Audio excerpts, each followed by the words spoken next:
Coming up next on the Wet Fly Swing podcast. So there's all these little subtle nuances of European nymphing that gets a little hyper technical, but you can play with depths with even light beads. I mean, if you imagine, if you drop a 2.5 bead into the water and there's no leader attached to it, it goes to the bottom really fast. It's like that thing sank. So if you think of that, of trying to like not have any tension on it as it's at the initial part of the drift, just enough so you can feel a touch, but not so much that you're affecting the fall of the flies, you can get really light flies really deep. That was Bret Bishop with some Euro to start your day. Sun Valley corn-fed caddis and a gold medal winner today on the swing. Welcome to the Wet Fly Swing Fly Fishing Show, where you discover tips, tricks, and tools from the leading names in fly fishing today. Hey, how you doing today? Thanks for stopping by the show. Today's episode is sponsored by Range Meal Bar. With 700 calories, it easily fits into your pocket, backpack, or fly swing. Range Meal Bars are made in Vancouver, Washington, using only the highest quality gluten-free ingredients. And they are the most convenient and compact way to get out the door and on the river. You can support this podcast and Range Meal Bar right now by heading over to wetflyswing.com/range, RANGE. Range Meal Bars, a legitimate meal in your pocket. We are also sponsored by Stonefly Nets, putting quality before quantity with their handcrafted custom wood landing nets. It's Ethan's hope that you create lasting memories every time you're on the water. You can head over to wetflyswing.com/stonefly, STONEFLY, to get started right now. We're just wrapping up the big Steelhead School giveaway, and we're looking to fill a few more spots for this trip. If you want to grab your spot, head over to wetflyswing.com/giveaway right now and check it out. Bret Bishop is here, clean off a gold medal at the last World Championship. Bret talks about how the team sets up their Euro rigs while in competition. We find out who the massive mentor was that Bret had early on as a kid. A huge, huge name. And we also dig into some on the dry dropper. You know I love working on my short game, so let's get it rolling. Without further ado, here we go. Bret Bishop from Silver Creek Outfitters. How's it going, Bret? It's going great. Thanks, Dave. Thanks for having me. Yeah, thanks for making a little time in your day to talk about what you guys have going. We've got some exciting news. We're going to dig into the Team USA. We've had some updates over the years from Lance and Devin and lots of folks that have been on, that are on the team. And but I think this might be maybe the most exciting news ever, I think. So we're going to talk about that today. But before we jump into that and a little bit about your guiding and kind of some of the stuff you do in Idaho, talk about how you first got into fly fishing. Okay. It was when I was 9 years old. I remember my parents at the time bought a Winston glass blank for me and said, you're going to make your own rod and you're going to come on these fishing trips with us. And so I built the rod. I learned the knots. I learned how to tie flies and, went to casting classes. So they wanted my brother and I to be self-sufficient anglers and also have a rod that I had built myself that I would respect and treat, carefully and not break. And so we'd go in the summertime. We'd go fishing because let me back up just a little bit. They were both in the ski industry. So in the summers, they were basically off. So we'd travel around Montana, Wyoming, and Idaho. I was living in California at the time, and just spend 3 months living in a VW bus with brown rice and dried fruit and trout fishing and camping. Nice. And I did that for many, many years and ended up finally living in Sun Valley, which is where Silver Creek is. And that was one of the places that we would go. They were really into spring creeks. They were disciples of like the Swisher Richards selective trout and really matching the hatch. And everywhere we went, we would go and fish a spring creek. In fact, when we would go to Idaho, before I now live here, I didn't even know the Big Wood existed. It's a freestone stream. I just knew about Silver Creek. And that was my exposure to fly fishing at a very young age. And then I kind of went away from it a little bit when I was in high school, came back to it in college and discovered I had this knowledge. I knew how to tie flies, tie tie knots, and I knew how to read water and how to catch selective trout, and really got back into it kind of later on. And after college, of course, now I've been guiding for years. And so, I mean, I could go on, but that's basically how it all started. Well, it's interesting because, your story, it sounds like, I mean, it was both of your parents were like totally into fly fishing? Yeah. I would say more so Jim than my mom, Catherine. Jim was just a fanatic about it. And it was just something we did. We just eat, slept, and drank fly fishing and tied flies. And yeah, he was really, really, really into it. When we'd go to the river, he did spend some time teaching my brother and I, but mainly he would go from sun up to sundown, and we really wouldn't see him. And I think that was part of the goal, was to make us self-sufficient. So we were on the railroad ranch on Henry's Fork back in the 80s. We'd walk in and he'd go fish and we'd go fish. And then at the end of the day, we'd reconnect. So I was really kind of raised on a riverbank, in the summertime, just fishing. Wow. It sounds a little like the river runs through it a little bit, right? The three of them, yeah. The three of them drop in, and they all, I guess they kind of disappear and do their thing. So who trained? I mean, how'd you learn the fly fishing? How'd you learn the actual casting and all that? Who taught you that? Well, as I said, we would go to Mel Krieger's classes and learn how to cast. I mean, we by the time he was leaving us, we were pretty self-sufficient. He wasn't worried about us wading out in the water and drowning. But we could do our own thing. We had all our own gear, and we could fish at our own pace at that point. There was no pressure. You could catch a fish. You could lay on the bank. You could skip rocks if you wanted to. But it was looking back on it, it is kind of an idyllic fly fishing upbringing, and the waters that I got exposed to at a very young age was not just the Henry's Fork, like Nelson's, Armstrong's, Depew's around Livingston, and some of the other little secret, maybe not so secret, spring creeks around Bozeman, the spring creeks in the park, and of course, world famous Silver Creek as well. So I got to see those rivers really in their heyday, in their prime, which was kind of cool. Gotcha. Well, what's it like now when you look, 80s back then versus now? Silver Creek, all these areas, do you remember exactly? Is it quite a bit different now? It is different.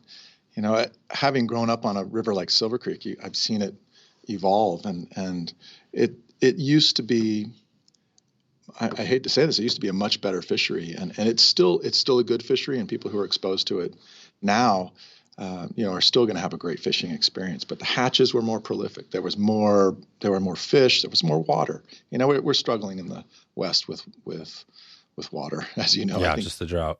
Yeah, it's been really, really tough on a lot of the rivers around the West. So, and Silver Creek has gone through a lot of changes. I mean, it's an agricultural valley. It gets filled with silt, and there have been cattle on it in the past, and there's a lot of people who are really trying to take care of it. The Nature Conservancy and the private owners all around it are really, cognizant that this is such a special place. But the reality is, it just isn't what it used to be in the 80s.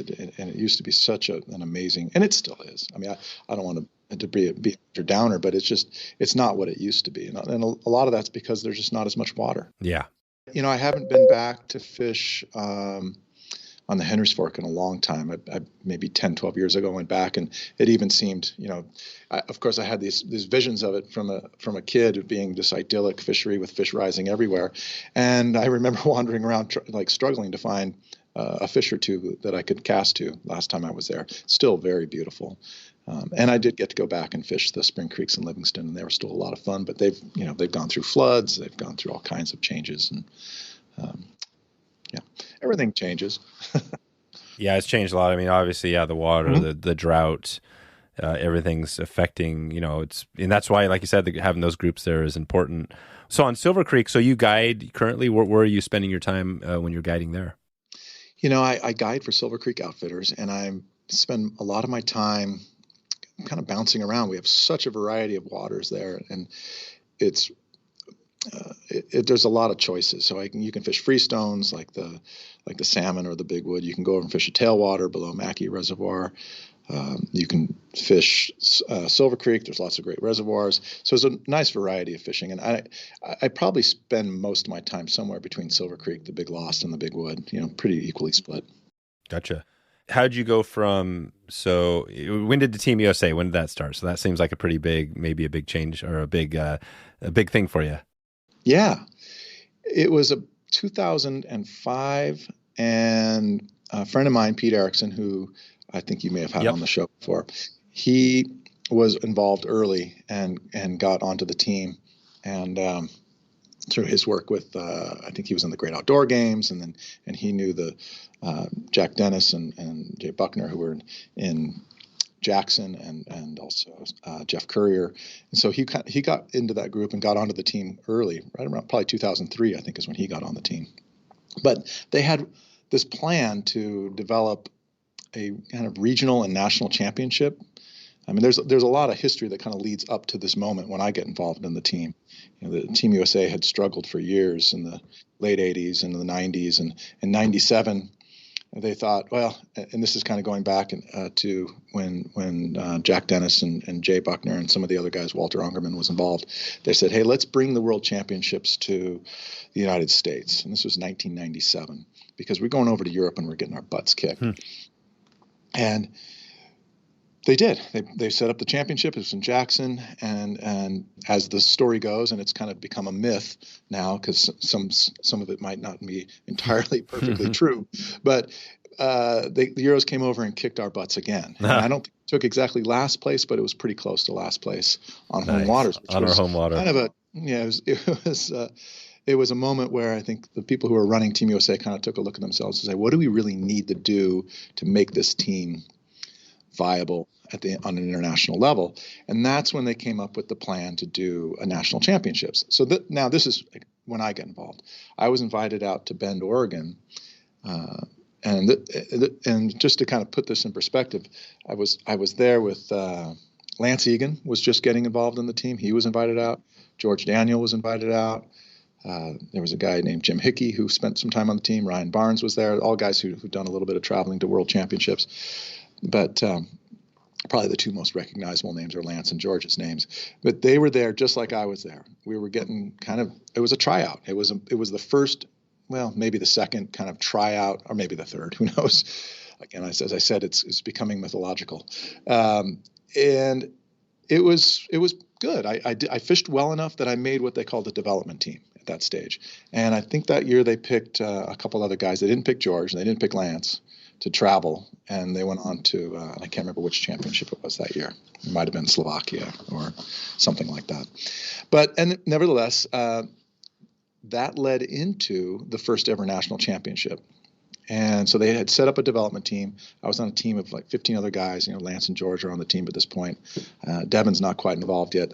I think this predates even Devin. Although Devin may have been, boy, I'd have to ask him if he was at that first nationals.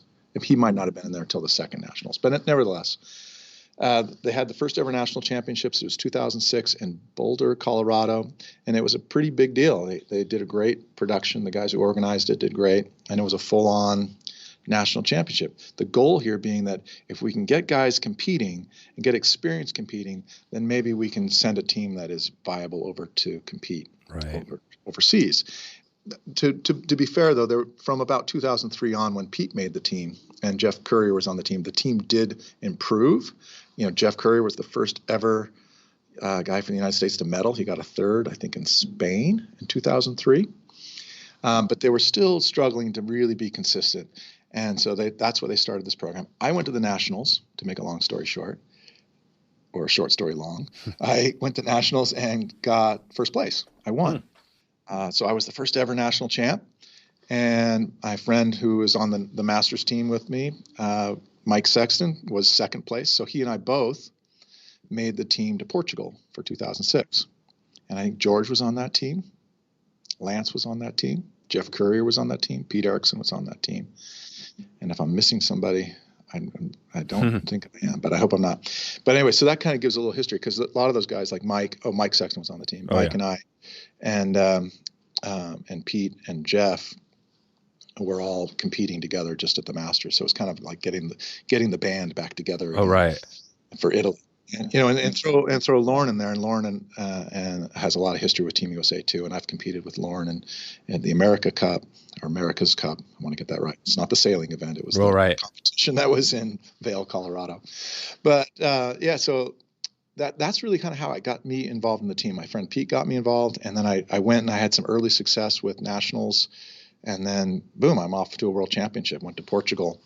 And what an eye-opening event that was, to go overseas and fish in Portugal, do incredibly tough fishing. It was really fun. How is the fishing in Portugal or other places in Europe different from here? Well, good question. In Portugal, in 2006, we struggled during practice. And we, just to put it a little context, when we would go over to a championship, like we're going to Spain here in about a week, we go over, we spend about a week, maybe longer, sometimes a little bit less, just checking out the water that is practice water, fishing on the lake water. You can't fish the competition water. And in Portugal, we didn't catch any fish on the practice water. So when you're not catching fish, you're not gathering intel. It's like, well, what worked today? Absolutely nothing. All right. So that was, what do we do about when we go fish this river? I have no idea. So when we go into the competition, we have nothing to go on. That's really tough. And that made it to Portugal kind of a tough, like, introduction to the world of European fly fishing. It turned out that the competition water had fish in it, and they were tough and spooky, and the water was low. And, we struggled, but we ended up, I think, in 10th place. And I think George had a great finish in Portugal. I think he was top 10, might have been 5th or 6th, if I recall. But we still we struggled, and it was eye-opening. So you're going back to your question to answer it. How is the fishing different? Well, it's there can be some fantastic fishing in Europe, and I really enjoyed the experiences that I've been able to have with the team. But the fishing is different in that I think we get kind of used to rivers that are full of trout, and we also get a little spoiled by that. And it's not always the case when you're fishing the European waters. There's not always a nice equitable distribution of fish throughout the river, and they're not just tons of fish that are going to reset once somebody's gone through and fished it. So it can be really challenging. And ever since I started competition fishing, I get really excited, even just catching an 8-inch fish. Size doesn't really matter to me. As long as that fish measures and counts, that's a success. And sometimes getting those small fish into the net is not as easy as you think. And we just let them kind of flip off the line. So it kind of changes your mindset when you become a competitive angler. But the reality is, I think our fishing is very good. We've got great diversity of fishing, and it just kind of depends on which country you go to. And each country has it seems like it has its gems, and it has these little hidden secrets and really cool. It's like in Italy, where we just were in July, we're catching these beautiful marble trout. And I've never caught marble trout before, but they're a fish or a trout that is, unique to anything that flows into the Adriatic Sea. And so that was just really a cool experience to catch marbles and marble brown hybrids and have that experience. So I like fishing in Europe. I love it. Yeah, and so you really probably love it now because you picked up. Talk about that Italy trip. You guys got a gold medal, right? We did. We got a team gold, and I got the individual gold. To qualify that even further for your listeners, because I'm splitting hairs here a little bit. There's really a Masters team, which is what this was. This was the Masters competition. The Masters are 50 and over. And then there's what they call the senior team, which is the kind of the regular group of guys, anyone who's 18 and over, and you can be as old as you want on the senior team. And it's, guys and girls, it's everybody. And then there's a youth team. Now the youth team has had some great success. So it's not the first time an American team has ever gotten a gold. The youth had great success in the 2000s. They even had I think a couple of double gold experiences in their time when the youth team was doing really well, and they still are doing pretty well. But for us as adult anglers and having our journey, having gone together as a team, myself, Jeff, Pete, Lauren, and Mike, as many times as we competed together and been to these competitions, we know how hard it is to finish on the top of the podium. And it was really special, especially doing it with this group of guys and doing it in Italy. And the Italian team made a surge, and they tried to take it away from us at the end, and we held them off. And and there's so many things that have to happen to make that actually go in our favor, and it went in our favor this time. And it was really kind of a special moment, and I think part of what made it really special was one of the people who we haven't really talked about, Jerry Arnold, who's really been the backbone of the team in terms of financial support and making all our dreams come true. He was there with us and partook in it, and he's a big part of the team, and it was just really special for him and for us, and to do it with him, it was great. Nice. So Jerry Arnold is a name I haven't heard before. It sounds like he is a person that's kind of behind the scenes, helping run things. He's the team manager, and he's been the team manager since I went to New Zealand in 2008. He's been involved in the team, and he really is the reason that we get to go to these places and not necessarily have to worry about the financial side of it and just focus on the fishing side of it. So really, since we've been working with Jerry, and I think I've been trying to express that the quest to get us to a gold in Italy, I'm really standing on the shoulders of a lot of people. You go back all the way to these guys who came up with the concept of the regionals and the national championships, looking at Jay Buckner and Jack Dennis and that crew, and then when with Jerry coming in, and it's taken a lot to get us to the level where we're competent enough anglers that we can compete at the world level. And now I feel like we're really competing, and we're right there. And what Italy, I think, proved is that it's all this hard work has paid off. Yeah, it's like we made it, guys. This isn't just about me getting a gold and these 5 guys getting a gold. This is about everything it took to get to this point, starting way back in the 80s till now. It's just like, wow, here we did it. And, this gold is for all those people. That's really cool for everybody. It's right. And you mentioned the Masters. So you have the Masters 50 and older. Yeah. You have the adults, which is essentially, well, and what is youth? So youth, where does that end? Youth ends at 18. 18. Yeah. So adult is 18 to up to 50, and that includes you'll have women's and men's. Right. Yeah. Right. And you can go over 50. Like I could be on the adult team if I wanted to be. Oh, you can go over 50. Oh yeah. You can be as old on the adult team. In fact, there are some people who have competed in both worlds, but technically within a given year you're not allowed to do both.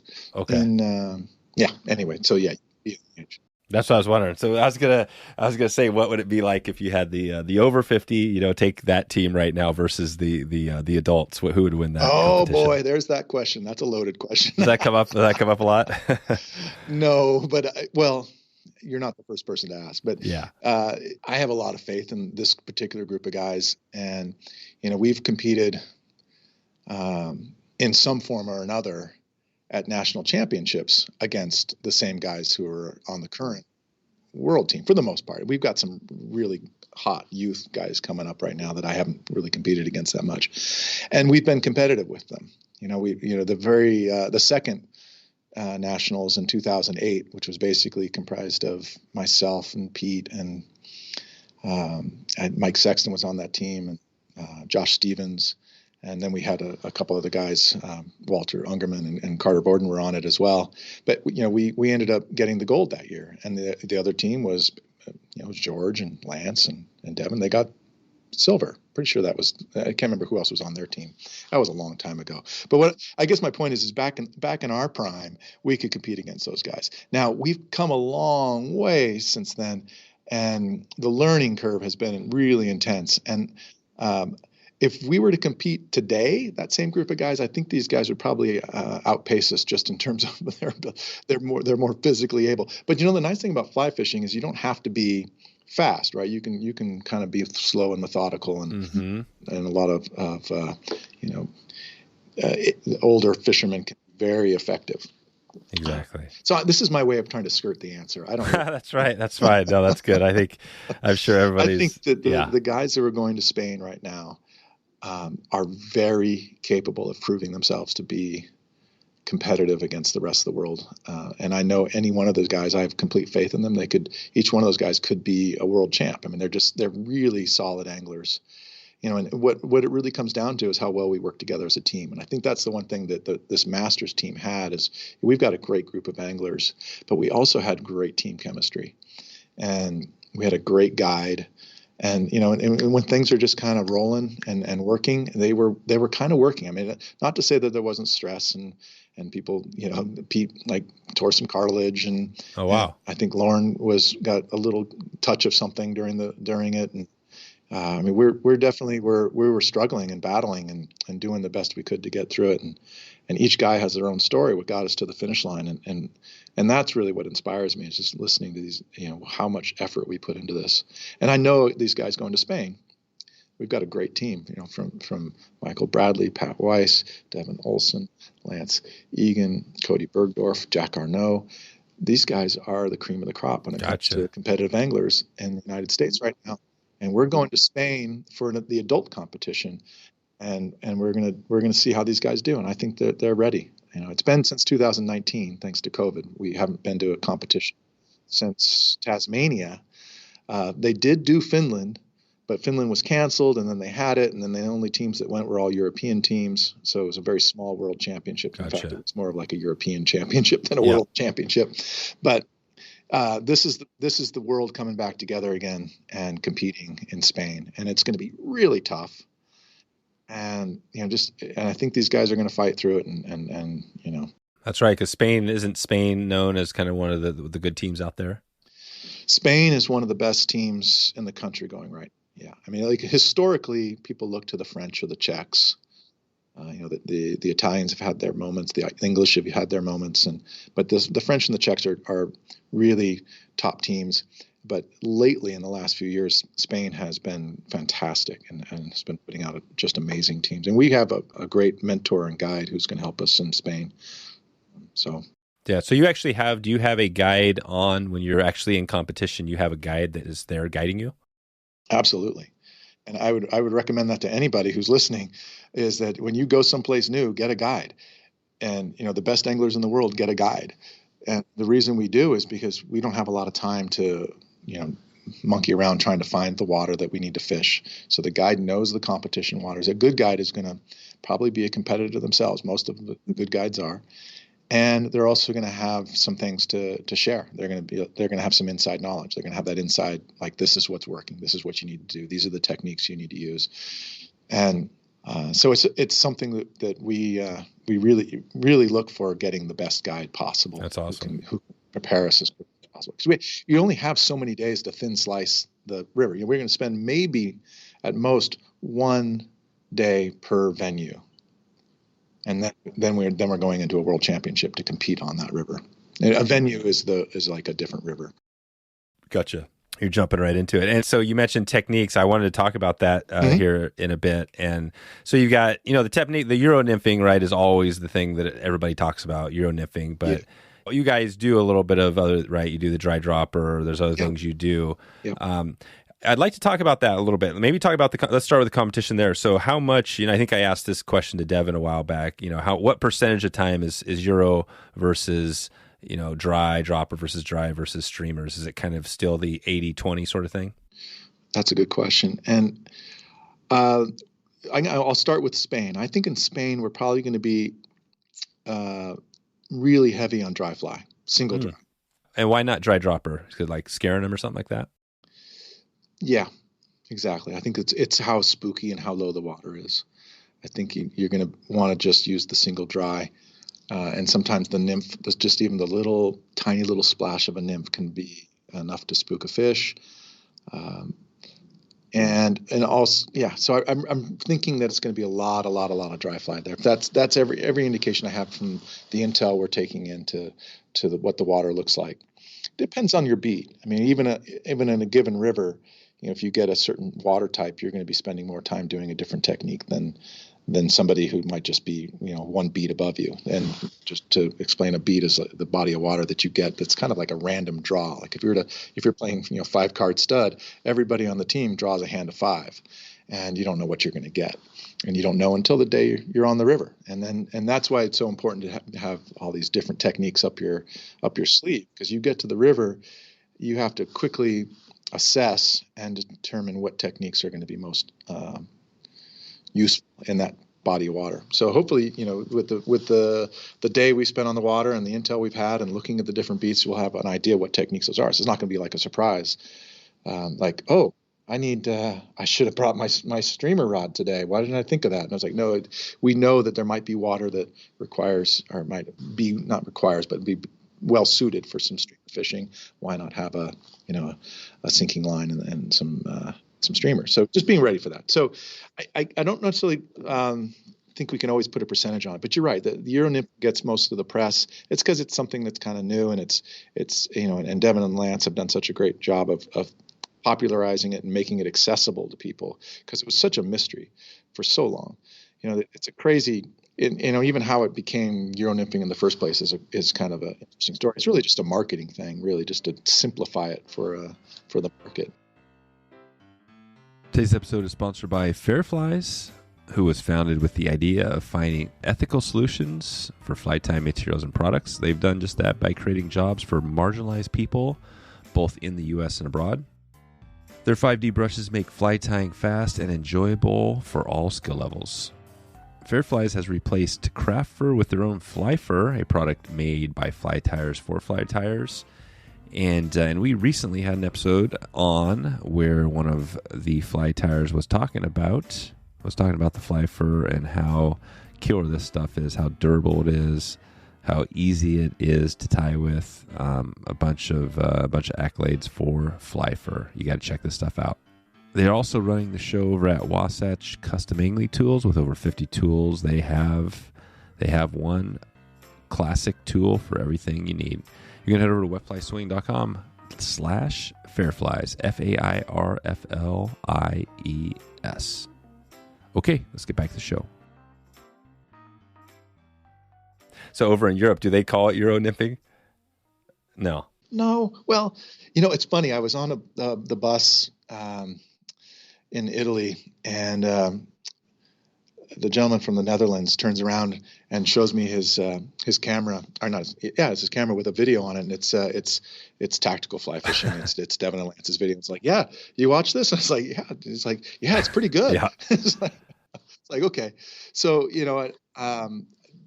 the Euro nymphing, the Euros probably, the Czechs call it Czech nymphing, the Polish call it Polish nymphing, the Spanish nymphing. Yeah. I mean, and really Euro nymphing is just when Team USA was bringing it back to the States, there was this need to simplify for the audience. It's getting too complex. Why don't we just call it Euro nymphing? It was really, I think, a Jack Dennis thing. He was the one who came up with the first video. That actually was called Euro nymphing. Yeah, and it was probably at a bar somewhere with Jack and Pete and Jeff sitting around going, what should we call this? This is too confusing. But it is, that's the thing that most people think about. But it just keeps evolving, though, and I think it's even evolved to the point where calling it Euro nymphing seems to be pigeonholing it a little bit. It's so many other things than just the techniques that most people think of. It's not like just short line, just dredging the bottom. It's a lot of other stuff going on. But I think I lost touch with your original question there. No, I think it's good. I mean, I was just kind of going down the road like, okay, you got Euro, you got dry dropper. I want to dig into some of the techniques, but I think it's an interesting conversation because like you said, you got like the mono rig, whatever naming, right? You got George with his dynamic nymphing. Yes. Everybody's got their, and really it's nymphing. I mean, right? It's just a different type of nymphing. Right. And your nymphing, would you say your style of nymphing, the Team USA now, is pretty similar to what it was, say, 10 years ago?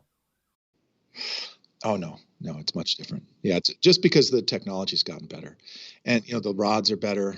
Our understanding of what we're really trying to achieve when we're doing these very specialized drifts is better. The lines are much lighter. It depends on application, but for the most part, things have just gotten, I think, easier and more efficient, and it is the ultra thin leader stuff that we're doing now, like using a level line of anywhere from 4x down to 6x, the entire leader. That takes a lot of time to perfect that casting. It's tricky, especially when you're casting super small beads, 2.5s, 2.0s. it can be hard to cast. It can be super frustrating. So I think it helps, like, the people who are maybe just getting into it to start with kind of, and go through the evolution to get to the ultralight stuff that is currently kind of what most people are using. A little thicker leaders, stuff that just turns over a little easier. You don't have to get super techie with it. That's the big thing. But yeah, it's changed a lot in 10 years. And I'm really curious to see what happens in the next 10, and I think what really keeps me going in this sport is it's not the quest for gold. Of course, it's really the thirst for learning. And I mean, obviously I want to get a gold, and we achieved that with the Masters, and I want to achieve that with the adult team. But at the end of the day, if you don't get the gold, it's like, wow, I learned some really cool stuff. I got to see some cool country, and I had these new techniques and these new flies, and I can work on my own angling. I can help my clients work on their angling. Do you bring that back to in your guiding in the summer here? Do your clients, are they like, okay, tell me what's going on with the Euro nymphing? Is that what they want to do? Sure. Yeah. And they've seen me. A lot of my clients I've guided for years and years and years. They've kind of seen me go through the evolution with it as well. And I take them through the evolution. It's like, this is kind of what's working for me now. And they're all getting to be pretty good Euro nymphers, and not just Euro nymphers. It improves every aspect of your game. As I said, in Spain, we're going to be doing a ton of dry fly fishing. So we're playing with different leader builds and different casting techniques, and to how to handle really super spooky fish. And, so it just keeps changing. Right. Well, let's dig into a little bit on the gear here, because everybody always loves the gear stuff. So if we're talking, let's just start with Euro, and then we'll swing into dry dropper. So just break that down really quick. What's your setup look like? Break down. I know the leader's one big thing, the line, the rod, go for it. Yeah. Leader. There's many components here. So I'll start with the rod. I like a 10.5 foot rod, and that's my rod of choice right now. It's an Echo Shadow X. It's really light in hand. It doesn't have it doesn't feel like the tip is heavy at all. It's it seems like it's just the right balance of everything. Super nice and light, not too heavy. It's actually a 10.5-3 is the one that I fished, the Shadow X 10.5-3. And then, the reel is kind of insignificant, just something to kind of help balance it out. Line wise, I do like to use a Euro line. I like the thinner line for Euro nymphing, and to have a connection between my Euro line and the leader that's like almost non-existent, so it doesn't catch on the guides when that does come out.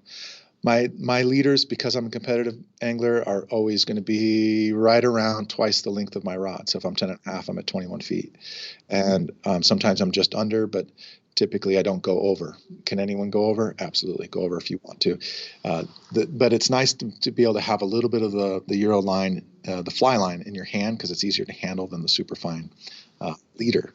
I've been really playing with level leaders a lot. And when I'm guiding, I typically use something that's a little stiffer, and like a 3X level line. I like the Cortland makes some great product for their stuff, and so does Umpqua. But the one I've been using is like a white Cortland kind of mono line.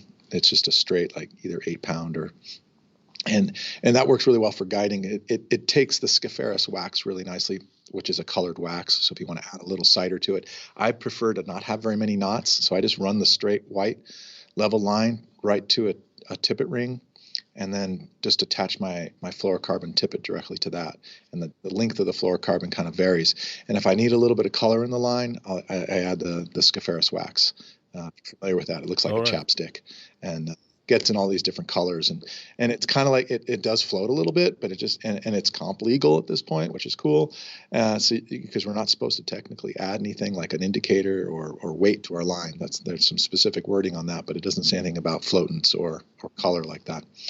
And then tippet wise, it just depends on the river. I'm going to run whatever's appropriate for the moment, from anywhere from 4X down to 7X, depending on the flies and the fish I'm going for in the river. But that's a pretty standard rig for me. Now, when I get into competition, I usually lighten that up a little bit and go with a little lighter level line.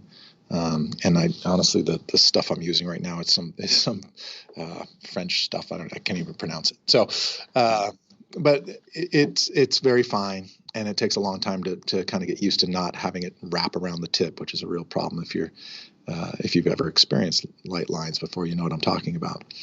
But the lighter just gives you the advantage of sensitivity. It allows you to throw lighter nymphs. It also allows you to have much more kind of distance between you and where the flies are in the water without the gravity pulling down the line and trying to always have it coming directly hanging off the tip. And then that rig will easily transfer over with just one knot change, because I typically do a 2-fly rig and I fish my upper fly off a dropper. I can pop a upper fly off and tie on a dry fly, and now I'm dry dropper. And the advantage of Euro dry dropper, if your listeners haven't experienced it yet, I mean, it's really incredible, because you never have to mend. You can put your fly in just very precise places, and you can dance your dry fly up and down a little bit and make it look like a caddis or whatever, if it's trying to tease a fish up to it. So it gives you really nice control of your flies. And then if I get into a situation where I need to switch back to double nymph, one knot later, I'm back double nymph. So you put your dropper, so the dropper or the dry dropper and the dry fly is going on onto your dropper. I put the dropper, I'll attach my first piece of tippet to my terminal tippet using a surgeon's knot, and I'll use the tag of a surgeon's knot to attach my upper fly. And then the point fly is just at the end. Yeah, so then that, whatever that tag is, and it's going to be anywhere from like 4 to 5 inches, that little knot tag, I can use it 3 or 4 times without getting it so short that I can't tie another fly, that I have to then go ahead and re-rig the bottom piece again to reset the dropper tag. But I really find that the fewer knots you have to change, the more efficient you can be. And really, the key to competition, it's not necessarily the key to enjoying yourself on the water, but the key to competition is using your time efficiently. And a 1 knot change to completely change a technique, not changing rods, that's huge. Right, because you guys aren't changing. Is it just one rod when you're out there in competition? Well, some guys like to carry 2. I'm not quite efficient enough to get to that point. I just kind of leave my spare rods on the bank at still. But for the most part, I kind of look at the river situation. I might set up 3 or 4 rods, thinking these are the techniques I'm going to use. But when I'm just doing specific dry dropper, if it's broken pocket water, or if it's a little bit deeper water and I need to get my fly from being suspended down another layer, that's where the switching back and forth to to dry dropper is super effective.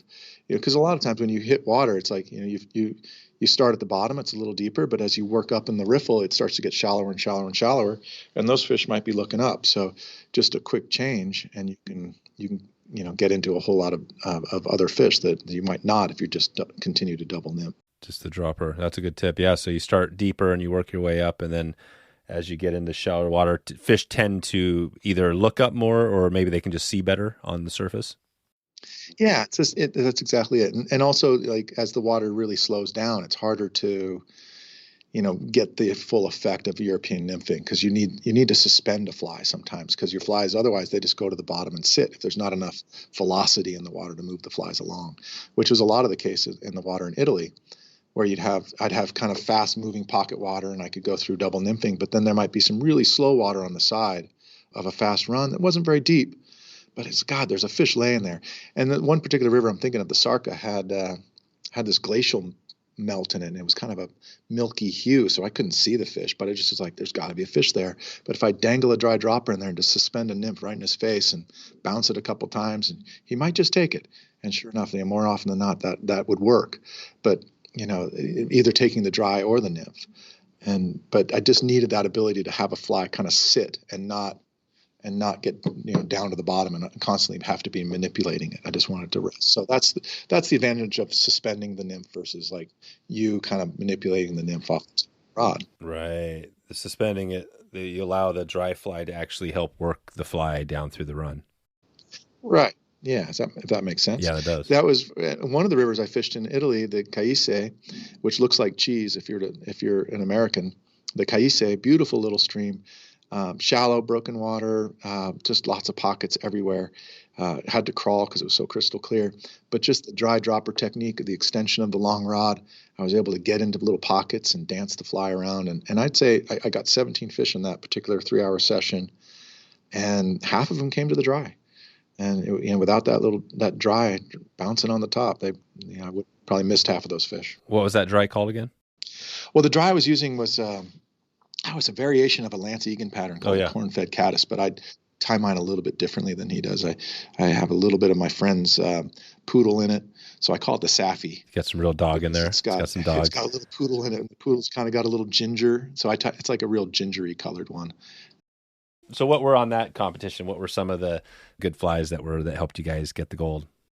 Oh, that's really simple stuff. Our guide, Stefano Sabatelli, great guide. He had all kinds of great suggestions, and a lot of his flies really worked well. In fact, one of my best streamer was a pattern that he tied, and I couldn't really describe it to you because he was using these feathers that were really exotic, and it was really cool. So that was my best streamer. We fished in the Czech Republic in the year before at the Masters, and we had another great guide there, David Chlubsky. And sorry, David, if I mispronounced your last name. And he had a pattern that we picked up there that was really good in Italy too.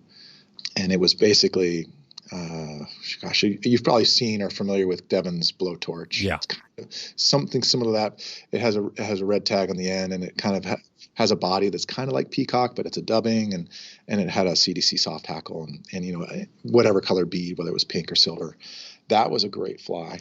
What else worked really well for us? There was a fly, a couple of flies that I brought to the table really worked well, and one of them is a fly that I borrowed, stole, or used because of Pat Weiss, and Pat Weiss is just a ninja when it comes to fishing, and he fishes a pheasant tail that's super simple. I think he calls it the naked pheasant tail, and that's what I call it anyway. It's just naked. It's just the simplest possible pheasant tail you could tie. No collar, just a very simple tail and a simple body. And then the basically that same fly, but with a CDC collar, a little larger, and a pink bead. And then I had another fly, a kind of a dark fly, a perdigon, a dark perdigon with a little bit of orange in it. So that was it, And I think when you talk to competitive anglers, you'll see that their fly patterns, once they kind of whittle it down, they're all pretty simple, and they're all just little variations on a theme. And really just playing with weights. Right. I was going to say on the weights. How do you determine, when you're fishing? Let's take it to a run. Say you're in the middle of that run trying to get down with a Euro setup. Talk about how you're fishing that. How are you getting down? How do you know you're down deep enough? When are you switching flies? Mm-hmm. Yeah. So the process I'll go through is I'll start kind of up high rather than go low, rather than starting low to go high. I don't know if that makes sense. So I don't mind starting a little bit light with the idea that trout are usually looking up. So I'll usually go through maybe with a couple of light beads, maybe a 2 and a 2.5 or two 2.5s. And then if it feels like, well, okay, I haven't really tapped into the fish yet, maybe, and fishing a river like the Sarka, you can't really see the depth. You're often kind of just judging it based on the feedback you're getting from your flies, right? Which is kind of an interesting way to think about it, because you could do it without it. You look at water and go, oh, this is that deep. I should probably be using these beads. But when you can't really see how deep it is, you do have to rely on the feedback from your flies. So if not touching anything, then I would switch out one of the flies. I'd go to a 3 and have a 3 and a 3.2, and I would play with the position of that fly. I might put it on the point. I might put it on the dropper. You get different. Your flies are going to react differently. And then I would go, back into the run. And at what point in the drift am I maybe, touching bottom? Now, the problem with the Sarka is usually when you touched bottom, that was the end of your flies. You lost them because it was the rocks were so jagged and just. I remember getting back from the end of a session, and the Irishman comes up and he goes, "That river eats tungsten." So yeah, right. More Scottish. I can't do an Irish accent, but it was right. I mean, it's just every time your flies touch the bottom, it's like, oh, I'm snagged, and no matter what angle you went, you couldn't get the darn fly out. So wow. So you're trying to keep it above. Yeah. So at that point, it was like really the goal was to not always touch the bottom, but with each little pocket you encounter, I think I would kind of work through like a little mini progression of like, shallow to deep. And you can also manipulate depth based on how you're presenting your flies. So it's not just changing the beads. It's also angle of the line. It's the, allowing the fly to sink a little bit more at the top end of the drift. I mean, so there's all these little subtle nuances of European nymphing that gets a little hyper technical, but you can play with depths with even light beads. I mean, if you imagine, if you drop a 2.5 bead into the water and there's no leader attached to it, it goes to the bottom really fast. Yeah. It's like that thing sank. So if you think of that, of trying to like not have any tension on it as it's at the initial part of the drift, just enough so you can feel a touch, but not so much that you're affecting the fall of the flies, you can get really light flies really deep, especially because you're using light tippet as well. Going back to that tippet, just to verify that. So you start out of a 21-foot tippet, how long is your mono piece typically? The first mono is probably going to be about 12 feet, let's say, 12 to 13, somewhere in there. Because my tippet end is going to be about 5 to 6. So I kind of, it depends on the depth. So maybe even longer than 12. It might be more 13 or 14. I'm sorry, I didn't have the number on my head, but I'm just thinking, like, if you piece it together, if you know you're going to be fishing about 6 feet of straight fluoro, with a tag, maybe 2 pieces of fluoro, then subtract that from your 21, and that's what's left, and that's really that's the other end of the level line. So pretty long, actually. Gotcha. And so on that stream again, going back, I want to take it to your home water a little bit. You mentioned Silver Creek. So when you're fishing out there, are you doing things a little bit differently? Whether it's some of these other places you're fishing there in your home waters? Yeah, Silver Creek doesn't lend itself well to European nymphing because it's a very slow-moving, very mossy spring creek, crystal clear. Oh, wow. It's really a terrific dry fly fishery, and dry dropper can work very effectively. And it's mainly, most of the nymphing there, I would say probably 90 to 95%. If I am going to be nymphing, it's using some kind of suspension, either a dry fly or clients I'll sometimes use a bobber. So like a dry dropper, like with a midge or something? Yeah, dry dropper is really effective. Very small nymphs this time of year because they're eating, we're coming at the end of trichos, and betas are kind of strong, and so little betas nymphs work. Little midge stuff works really well there. So this is a spring creek, not a tailwater.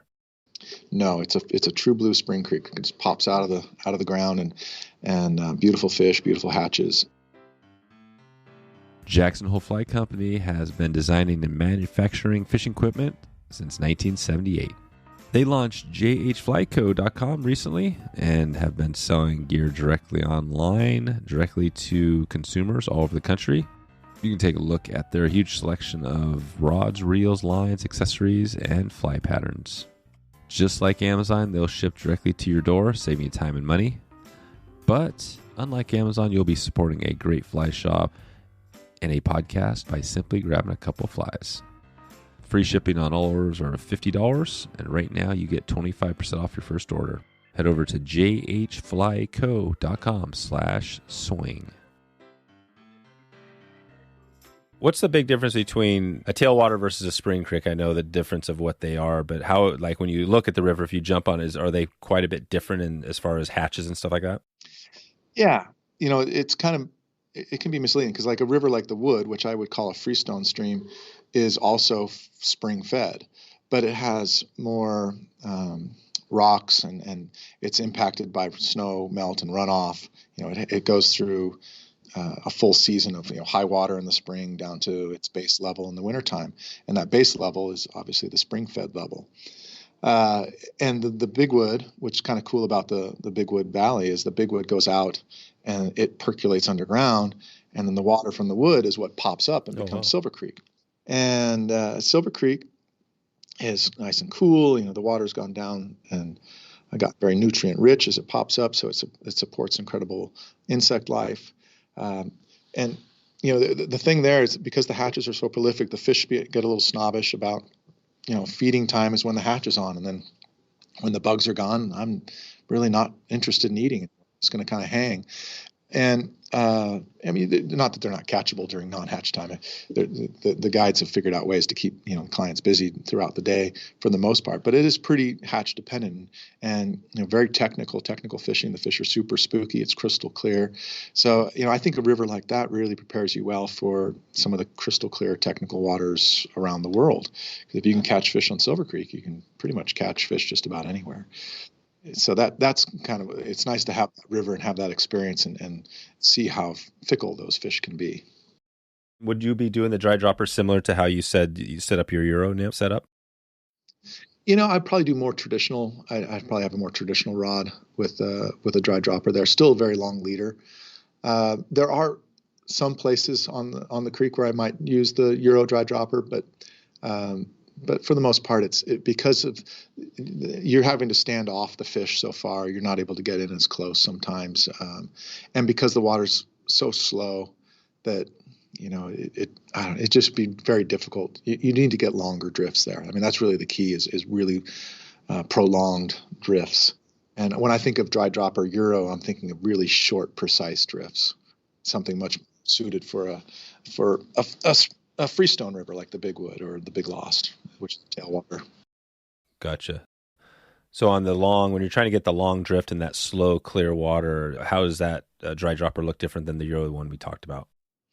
I'd like to use light lines. I'm still, I tend to, actually I fish a longer rod. I fish a 10-foot rod at Silver Creek, and it's a 10-foot 3, and I do put a 3-weight on it, a 3-weight double taper. So it's a nice, delicate presentation line. And I use a hand-tied leader and a lot of fluorocarbon at the front of it. So my leaders are still going to be probably about 18 to 20 feet long once they're all said and done. And probably the terminal end of that is going to be anywhere from 3 to 6 feet of, maybe 6X or 7X tippet.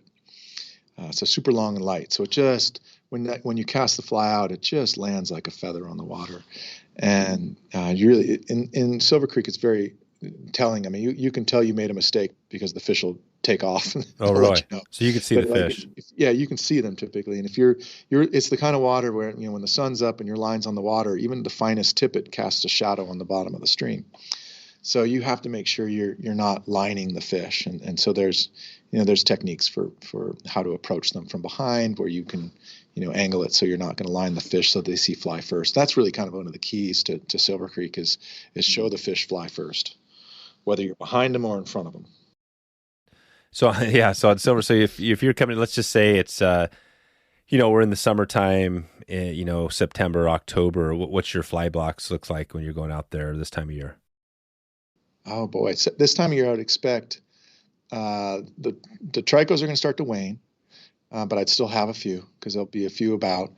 We have a very small little baetis that'll come and kind of right at the tail end of the trichos, and if we get this cold snap, like we just had a little bit of cool weather hit us, it might trigger the mahogany duns. There's going to be a few lingering calabaetis around. We'll get some October caddis as well, and so that's those are probably the dries I would have, and of course I'd probably have a few hoppers. I mean, hoppers, beetles, and ants. If the wind blows, all the rules change. And, you can put on the big flies and shorten up your tippet. Certainly if the wind is blowing, I'm not going to be fishing 6 or 7X. I'm going to get a stout tippet on there and expect a good hit. But those fish really do like terrestrials when the wind is blowing. So that's kind of what I would expect. And you can go out and you can really, you could find a fish to work on, or you could find a group of fish you can work on, and that hatch is going to last for a little while. And it's really fun, just intense focused fishing on a specific fish or a group of fish. Is that earlier, later? Well, this time of year, again, September into October and into November, the browns will start to really get spawny. But they also, I think pre-spawn, especially the big browns, really start to feed. They really want to put on some calories as best they can. So when the hatch is happening, the feeding can be really intense. And, the fish are up and they're feeding on the surface. And it's really fun to target fish when that's happening. Yeah. Wow. Browns and rainbows mostly there? Browns and rainbows in this fishery, yeah. What are some of the other, you may have mentioned, but some of the other river streams in your area there you fish? We got the Big Lost, and the Big Lost is one of my favorites because of all the variety that it has. It has on the upper end of it. So as you're coming from Sun Valley, we go up and over Trail Creek Pass, which is a very narrow, steep dirt road, and you drop into this basin at the top, and it's the headwaters of the Big Lost, and there's all these little creeks, and the East Fork, the West Fork, the North Fork, And they're just like fishing great high altitude, freestone streams. They've got cutthroat and rainbows and whitefish. And there's been, it's an interesting fishery because it actually had no trout originally. The only native fish to the entire Big Lost Basin was the whitefish. So that's the fish that is catch and release. But all the trout have been introduced over the years, and even grayling and brook trout are in there. There's just an incredible variety of fish. And the hatches are pretty good. And the trout seem to be doing pretty well. They do seem to be spawning, and there's reproduction. So there are wild fish in there, even though they're not necessarily native. So that's that fishery, and it's a cool fishery. And as you head down, you get back to pavement again, and you're heading towards Mackey Reservoir, which is the impoundment for all the irrigation in the area. There's a spring creek that comes out of that valley as well. It's called Warm Springs, and it flows into the top of the reservoir. And there's limited access, but that can be kind of cool. There's a kokanee run that comes up out of the reservoir. And then, but my favorite is below the tailwater, below the dam, and that's in the town of Mackey. And it's a really cool fishery. Lots of nice fish, great hatches. What stream is that? It's just the Big Lost below Mackey Reservoir. So they're all the Big Lost, but it just has so many different characteristics. I mean, there's spring creeks, little freestone rivers on the upper end, and then there's the tailwater down below. And then the cool thing about the Big Lost is it lives up to its name. It goes out and disappears before it gets to the town of Arco. So it just seeps underground, just completely goes away. And all that water goes in and charges the giant aquifer that's underneath Idaho, and it comes back in the springs down in Hagerman. And around on the Snake River. So yeah, it's kind of and the Bigwood does the same thing. Right. It's interesting because you mentioned the water at the start. I would think that, that water disappears, all this groundwater is going on. It's kind of interesting, right? Like what is going on down there, and do you see, right. It sounds like you're seeing effects of like some of that groundwater isn't as prevalent as it used to be. Is that kind of what you're talking about? Yeah, absolutely. Yeah. That's one of the problems for sure. And Sun Valley is also, when you hear Sun Valley, I mean, that just seems like one of those places, right, where all the houses are like, multi-million dollars. It's kind of, right, there's all that going on. What is Sun Valley like? Is it pretty upscale? Oh, you've never been? No, I don't think, I can't remember. That's the thing. I'm sure I've been by, but I may not have even been there.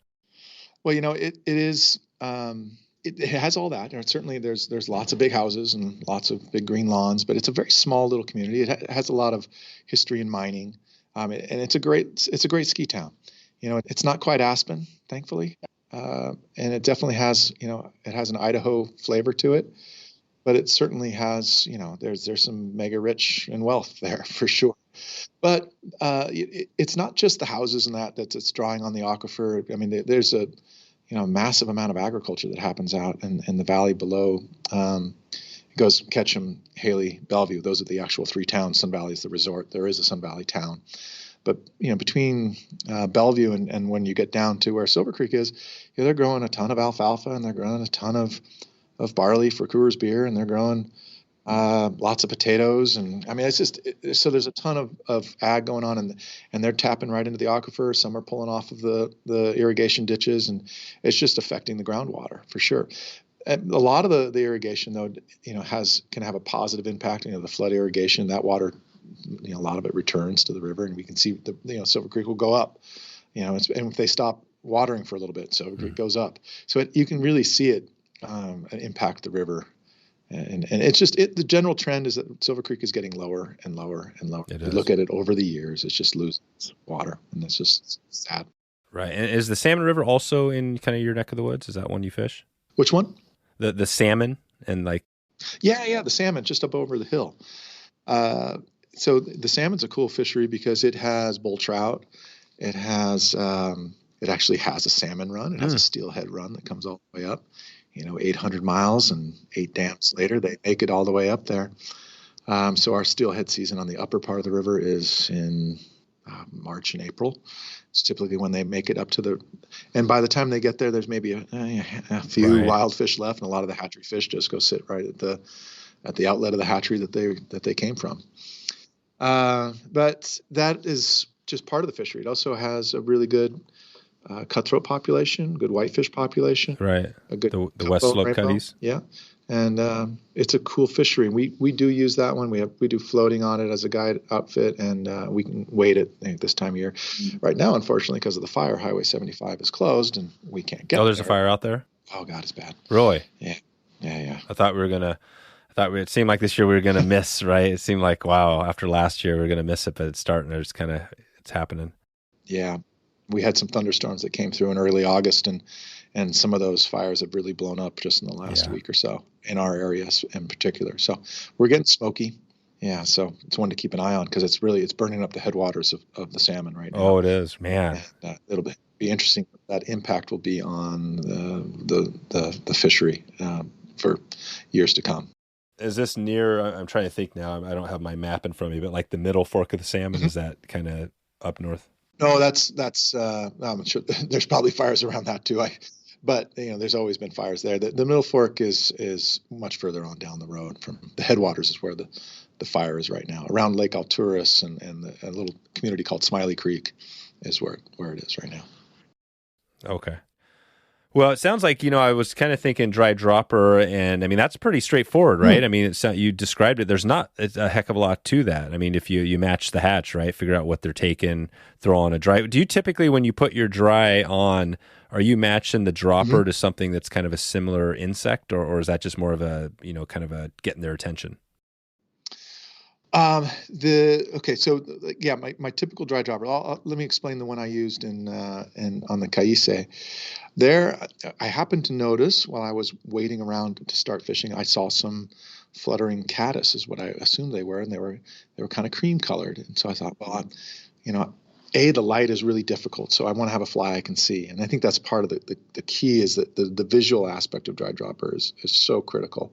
I have to have a fly I can see. And that corn-fed caddis that Lance ties is a really easy one to see. So I had my variation of that. I used a little different colors in it, and it was one I knew I could see. So I wanted to make sure it was floating really well. So I used a little floatant, popped it in. It's an all CDC pattern, but I got it floating like a cork. And then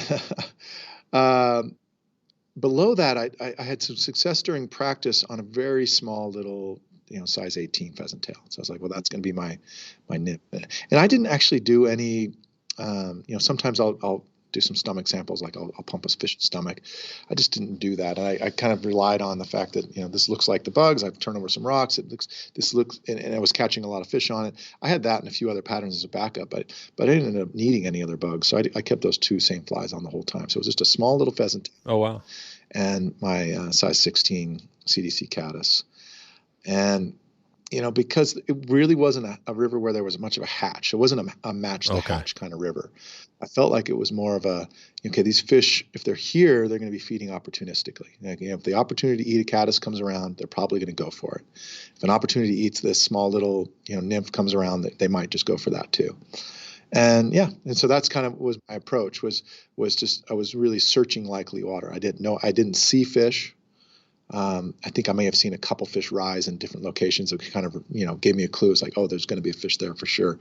But I was just fishing every possible spot. Right. Yeah. And so typically, if I'm going to go out dry dropper on the big wood, like right now, I would use a bug that might be around, and there's going to be, there can be some little spruce moths, which this little caddis I used over in Italy would be perfect for. There could be small caddis.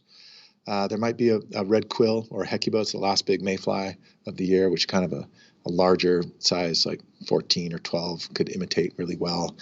A parachute pattern would work well for that one, kind of a grayish olive body. So anything that, kind of comes close that I think that you're like, my main focus with the dry on a dry dropper rig though, is that I have a dry that's going to float for a long time, that I don't have to constantly do maintenance on, and that I can see it. And that it's in the ballpark of what, fish are going to be eating.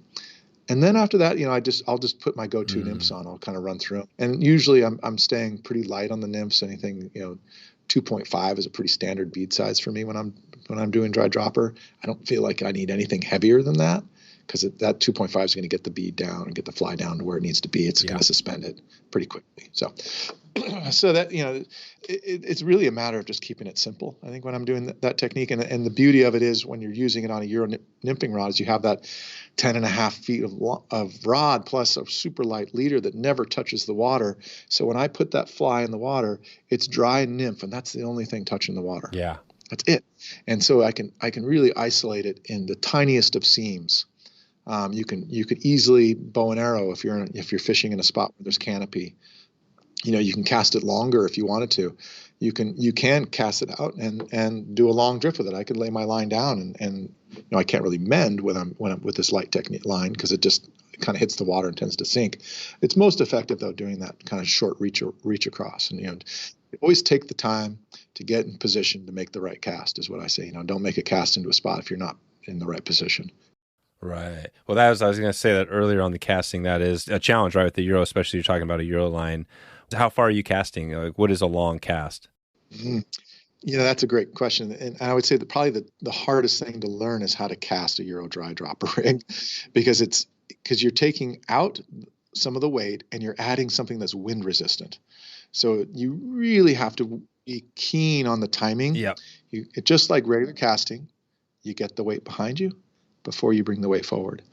But if somebody were to kind of be an outside observer going, what is that guy doing? It probably looks like I'm swatting the water, because I'll go really quick and sharp back with the cast to get the weight of the bead behind me, and the lighter the line, the better, because then the line isn't really affecting the cast at all.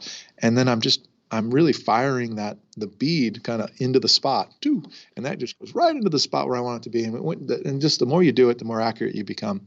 But it's a weird cast. Yeah. Are you speeding up because I was just out doing it here last week. I haven't done a ton of it, but I found some success casting just trying to load up the line speed, right? Like kind of hauling it on both ends, and that seemed to help a little bit. Yeah. Is that something you do a lot? Yeah, you can, especially if you have a little more weight on it. I mean, it's easier to do the little haul if you have 2 tungsten beads on there. But once it becomes super light, if you do the haul, it might not have enough energy to pull it back out again. The trick is really in the timing of the cast, and I don't want to make it sound like it's a mystery. You just got to go out there and kind of hack around it for a little while. But the basic foundation of it is, if the weight of the fly isn't behind you, then you can't bring the weight of the fly forward. And I try to work in 180-degree angles. It's like get it behind and then bring it forward. And the cast needs to be quick and sharp, and the stop needs to be kind of abrupt with that little kick the fly over. And if it doesn't come forward and your leader doesn't straighten out, then you're not quite there yet. And you got to start, bring it back again, let the current help you straighten it out, and then try bringing it. So there's ways, there's little hacks you can do all the time to try to get it. But, I've been using this technique a lot with my clients, and I find that with patience, and that they figure it out. And then once they figure it out, it's like it opens up this whole new window of ability to get to fish that are incredibly hard to get with any other technique, because you can be so accurate, and your drifts can be so precise, and you don't have to mend. And you asked, the question was, how far can you get it? Well, you're going to find your limit. I usually find that once I've got, if my leader is 22 feet long, add that onto the 10.5 foot leader, and I can get my leader and my fly rod, perfectly straight to a spot. So there's your distance. Do the math. It's about as long as your rod and as long as your leader. That's pretty good distance. That's far enough. Yeah. That might even be too far. But once I start getting the line out of the tip of my rod, it starts kind of casting like a regular fly rod, a little bit, because then I've got the weight of the line to help with the turnover.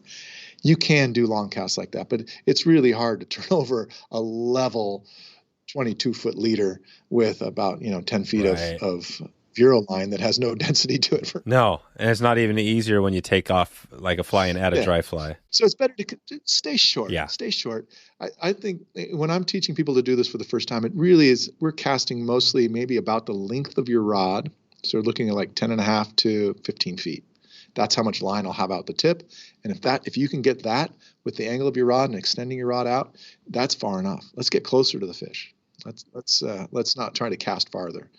because the idea is to be right there when that fish eats, so the hook set is instantaneous. Good. Well, I want to dig into that a little bit just because I think the dry dropper is effective and it's popular. But if you're out there fishing, again, back to your home waters out there, you're kind of doing a little of both. You're doing that, and even maybe some streamers. Are you mixing in that down there in your home? Yeah. Yeah, absolutely. Typically when I head out to the river, I'll carry 2 rods. I got my dry rod and I've got my Euro rod, and I'm going to be probably single dry with the dry, and I'll be double nymph, dry dropper, and streamer fishing with my Euro rod. Yeah, with the Euro rod, with the 10.5 footer. Yep. So that thing can do you can fish that all around with everything. It can do it all. It's an amazing tool. And I think once people realize all the things that it can do for you, it becomes a rod that just is it's always going to be in my quiver. That's right. What is the disadvantage of it seems like the 10.5 foot, that really light tip Euro rod seems to be a great rod. Why would it not be a good rod for anything? What would be the bad, I certainly wouldn't probably put a regular fly line on and try to cast it. That wouldn't be good. You wouldn't put a light. No, it's really designed. It's really designed that the softness of the tip is really designed to cast super light rigs. And as soon as you add the weight of a traditional fly line to that tip's going to feel really sloppy to you. Even if it's a super light, like a 2-weight normal line, 1-weight. Yeah, even, that's a good point, because I do use my 10.3 and my 10.2 in that same series, the Shadow X. I'll put a double taper 2 or a double taper 3 rod. Right, and that's what I'm thinking about, the line, because when you have a dry fly setup, say you're just fishing dries, because how do you cast that with a Euro rod level line, just dry fly? Is that pretty easy? Oh, a single dry? No, that's what I mean. I tried. I was doing a little bit of it with the Euro on. It was a little bit more challenging. No, it's doable, but it's like an exercise in existentialism. So you want to go ahead and if I'm going to fish a single dry, I'm going to go get the tool that's made for that. Using the right tool is key. Gotcha. So this would be the wrong tool. I mean, in a pinch, sure, I'd do it. If I left my dry fly rod behind and I had to do it, but it's not a fun cast. And part of fishing is casting. I mean, we get a lot of joy out of casting. Exactly. We joke about that. That's the thing with the Euro, because we've said that before. Some people joke about okay, what makes it fly fishing, right? You're casting a fly line, right? Some people say, right? But Euro nymphing is kind of unique because it is a fly line, it's a level line, but it's really a lot different. It's on the verge of right? It is. It's different. And I think, but it's also some of the casting stuff. I mean, if you're a good fly caster, you can be a good Euro fly caster as well. And I think there's a lot of transfer that goes back and forth. It is different just in kind of the timing and the application of power. And it's still a lot of the same foundational skills are still the same. So I still find the joy in the cast, especially in the kind of the precise pinpoint casting that you can do with a Euro that you can't always do as effectively with a regular rod, just because of the weight of the line. You're laying line down versus I'm able to just fish the flies. But the basic, you're casting weight either way. You're casting a little tungsten bead, or you're casting a weighted fly line and a weightless fly. So I find joy in both. That's awesome. But I like being able to go back and forth, and I always encourage, especially a lot of the young anglers who are coming up, and all they learn is Euro nymphing. This is the old curmudgeon. It's come on, it's just the same thing. It's you can't just learn to snowboard. You have to be able to ski too. Oh, really? Is that it? You have to be able to do both up there? You got to be able to do both. Oh, man. So, rather than just learning on a Euro rod, you got to be able to cast a fly line. If you look at the guys who are the best anglers on the team, every one of those guys is an exceptional caster as well. And you run into a major roadblock. I know a lot of guys who are awesome European nymphers, but they can't cast. And you put them in a boat in a still water situation, or you put them on Silver Creek, and it's okay, we got this really technical casting situation, and their fishing falls apart. They're kind of one-dimensional. So you don't want to, I always encourage people to learn Euro nymphing, but it's not the end-all be-all. You got to be well-rounded. Yeah. Well, and dry flies are great. Dry flies are still, it still seems like it is the fly fishing, right? It's that, I don't know. I mean, Euro nymphing's challenging, but matching the hatch, getting the right flies, presentation. Do you still feel like dry fly is still the most challenging type of fishing to do out there, to really nail, to learn perfectly? Good question. I think, it's probably for me, I will say from like a guiding perspective, it's the most difficult to teach because of on Silver Creek, the precision that is required to get a precise drift with a size 22 or 24, trico or Baetis with these little microcurrents that you're dealing with. And just all the things about it. I mean, it really is like, it just takes so much time. But streamers is too, that's the cool thing about fly fishing, because you can dig into streamers and be like, well, tell you what, not everybody's Kelly Gallup with his, all that knowledge, right? Going deep. I mean, you can go as deep as you want, but I always look, for me, I think dry fly fishing still for me is that one that is, I haven't even come close to mastering. I probably never will, right? It's just it's a challenge. But no, this has been good, Bret. I'll let you get out of here. It's been awesome. We've kind of jumped around all over the place, which has been fun. And I love, congratulations on the goal. That's amazing. Thank you. So Spain, right? That's the next big thing. Team USA, you got Spain. And then what's the next event after that? Well, I think our next event is probably, we're just looking at Spain. There'll be another World Championship next year, probably in September. There's another Masters in September. I think the adults go to Slovakia, and I think the Masters go to British Columbia. And of course, I forgot to even mention there's now a ladies division too, and I'm not sure where the ladies are going, but they've just had their first ever competition in Norway. Oh yeah. I just talked to Tess Weigand. Oh, cool. Right. Great. Yeah, she shared her story. It was a really awesome story about that, and she. So I love it. I mean, definitely the fact that there's a women's team, like for sure, finally is what I'll say. That it seems like it's always a struggle. But okay, well, good. I will, like you said, Silver Creek Outfitters is where we'll send people to connect with you, and we'll keep in touch, and hopefully, good luck next year. Hopefully, you guys can bring back another gold. That's what I'm hoping for. So you can follow us on Instagram, and I know that people probably won't get this until after we're back, but go to Instagram and see how we did. Okay, I will, and I'll put some links out to Team USA, your stuff. All right, great. Okay, Bret. All right, thanks a lot. Well, thank you, Dave. Take care. So there it is. If you want to check out everything we have going here, wetflyswing.com/368. 368 will get you some of the links and notes and everything else we have that we talked about on this podcast episode. Reminder, if you've been loving the show, a real great way to support this show is to leave a rating and review. You can do that right now. We'd appreciate it if we've been providing some value. A 5-star review would be super appreciated if you get a chance. Quick listener shout out, Dan Turner expressed some interest in the Steelhead School recently.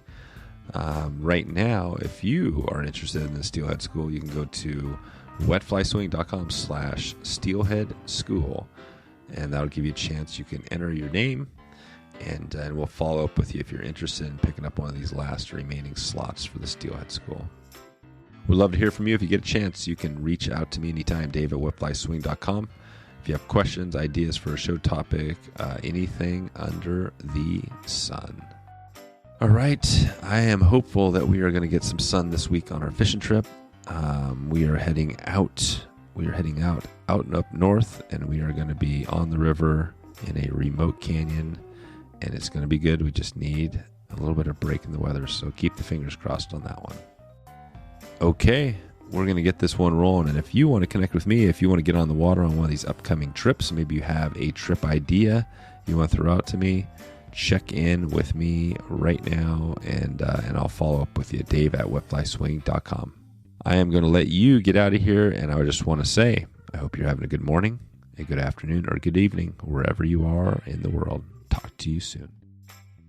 Thanks for listening to the Wet Fly Swing Fly Fishing Show. For notes and links from this episode, visit wetflyswing.com.